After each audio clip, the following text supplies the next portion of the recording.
Sunrise સ્કૂલના બાળકો મોટનાથ તળાવની મુલાકાતે પહોંચ્યા હતા ત્યારે ક્ષમતા કરતાં વધુ બાળકો બોટમાં બેસાડી તળાવનો રાઉન્ડ મારવામાં આવી રહ્યો હતો। તે દરમિયાન અચાનક બોટ પલટી મારી જતા વિદ્યાર્થીઓ તળાવમાં ડૂબ્યા હતા।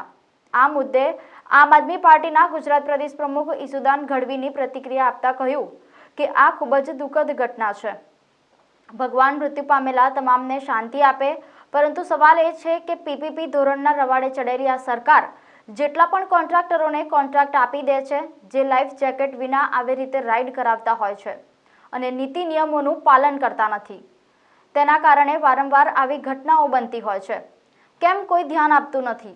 મોરબી બ્રિજ દુર્ઘટના, લઠ્ઠાકાંડ હોય કે પછી અન્ય કોઈ દુર્ઘટના હોય, આ પહેલા અમદાવાદમાં પણ આવી જ ઘટના બની હતી। એ જ કંપનીઓને બ્લેકલિસ્ટ કરવામાં આવે છે અને ફરી પાછો એ જ કંપનીને કોન્ટ્રાક્ટ આપવામાં આવે છે। આ ઘટના અંગે જે પણ જવાબદાર હોય તેના વિરુદ્ધ પગલાં લેવામાં આવે અને દાખલારૂપ સજા કરવામાં આવે। વડોદરામાં જે રીતે સમાચાર મળી રહ્યા છે, એક બોટ પલટી છે, એમાં 5 થી વધુ લોકોના મોતની આશંકા સેવાઈ છે। ખૂબ જ દુઃખદ ઘટના છે। ભગવાન તમામ મૃતકોને શાંતિ અર્પે અને હજુ પણ મોતનો આંકડો વધવાની શક્યતા છે, પરંતુ સવાલ એ છે કે પીપીપી ધોરણના રવાડે ચડેલી આ સરકાર આજે જેટલા પણ કોન્ટ્રાક્ટરોને આપી દે છે, પછી એ કોન્ટ્રાક્ટરો લાઈફ જેકેટ વગર પણ બોટિંગ કરાવતા હોય, એના નોર્મ્સ ન પાડતા હોય અને આવું વારંવાર ઘટનાઓ બનતી હોય, ત્યારે આપણા લોકોની જાન જાય છે, આપણા લોકોના જીવ જઈ રહ્યા છે। રાજનીતિની વાત નથી, પરંતુ સૌથી દુઃખદ વાત એ છે કે કેમ કોઈ ધ્યાન નથી દેતું।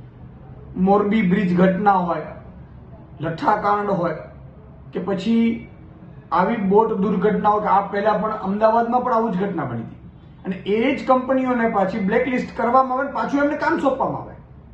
આ ભાજપનો પુરાનો ખેલ રહ્યો છે। એટલે ખૂબ જ દુઃખ થાય છે કે એક બાજુ આપણા જીવ જઈ રહ્યા છે અને બીજી બાજુ આપણે એક ચિંતાનો વિષય છે। પણ અત્યારે સરકારશ્રીને મારી વિનંતી છે, મુખ્યમંત્રીશ્રીને આ ઘટનાની તાકીદે એને ધ્યાનમાં લેવામાં આવે, જે પણ જવાબદારો હોય એમને દાખલારૂપ સજા કરવામાં આવે અને બીજી વખત આવું ક્યાંય પણ ન ઘટના બને એ માટેનું આખું જેટલું પણ એમને તંત્ર સુધારવું હોય એ સુધારવામાં આવે અને જે પણ મૃતકો છે અને જે ઘાયલ થઈ રહ્યા હોય એમને પણ આર્થિક સહાય આપે એવી હું માંગ કરી રહ્યો છું। જય હિન્દ, જય ભારત।